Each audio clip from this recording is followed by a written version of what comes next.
தமிழ்நாடு முற்போக்கு எழுத்தாளர் கலைஞர் சங்கம் சார்பில் 8வது உலக திரைப்பட விழா திருவாரூரில் தொடங்கி 28ஆம் தேதி 5 நாட்கள் நடைபெறுகிறது. இதில் பல்வேறு விருதுகளை வென்ற தமிழ், ஆங்கிலம், ரஷ்யன், பாலஸ்தீனம், ஜப்பானீஸ், இத்தாலியன் உள்ளிட்ட பன்னாட்டு மொழி திரைப்படங்கள் திரையிடப்படுகிறது. இதனையொட்டி துவக்க விழா நிகழ்ச்சியாக திருவாரூர் புதிய ரயில் நிலையத்தில் தமிழ்நாடு முற்போக்கு எழுத்தாளர் கலைஞர் சங்கத்தினர் நாட்டுப்புற இசையுடன் பேரணியாக வந்து திருவாரூர் பழைய பேருந்து நிலையத்தில் உள்ள பெரியார் சிலைக்கு மாலை அணிவித்து பின்னர் திரையரங்கில் சென்று துவக்க விழா நடைபெற்றது. இதில் திருவாரூர் மாவட்ட காவல் கண்காணிப்பாளர் ஜெயக்குமார் கலந்து கொண்டு நிகழ்ச்சியை பறை இசைத்து தொடங்கி வைத்தார். தொடர்ந்து உலக திரைப்பட விழாவின் முதல் திரைப்படமாக மைக்கேல் ராஜா இயக்கத்தில் விமல் நடிப்பில் வெளியான போகும் இடம் வெகு தூரமில்லை என்ற திரைப்படம் திரையிடப்பட்டது. படத்தை பார்த்த பிறகு படக்குழுவினர் ரசிகர்களிடம் கலந்துரையாடினர். அப்போது ரசிகர் ஒருவர் இந்த படம் மிக சிறப்பாக இருந்தது என்றும் நடிகர் திலகம் சிவாஜி நடித்த வசந்த மாளிகை போல இந்த படம் இருப்பதாக கூறி கண்ணீர் விட்டார். இது அங்கிருந்தவர்களிடையே நிகழ்ச்சியை ஏற்படுத்தியது.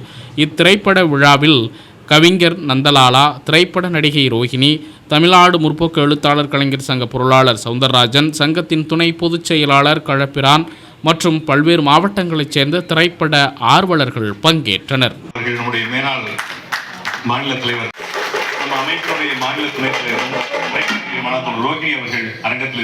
இந்த சர்வதேச திரைப்பட விழாவை இங்கே நடத்த வேண்டும் என்று திருவாரூர் மாவட்ட கிளையை பணித்திருக்கிறது. இது இன்றைக்கு தொடங்கி 22ஆம் தேதி வரை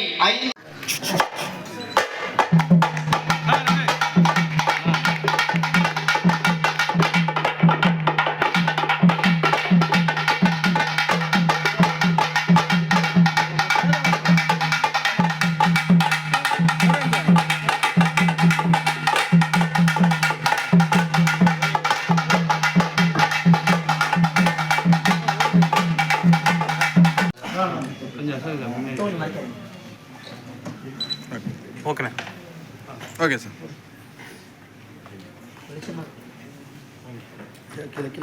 நீங்கள் பார்த்தாப்லண்ணா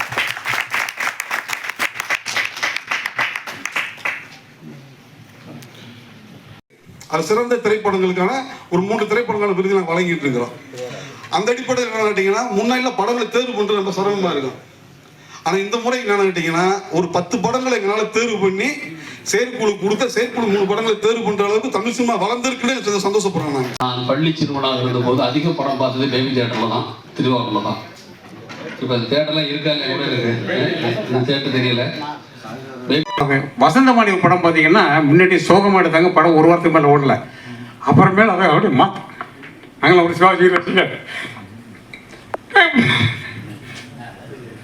இந்த படத்தில் பல முறை நக்கி thank you thank you thank you thank you thank you thank you thank you sir thank you.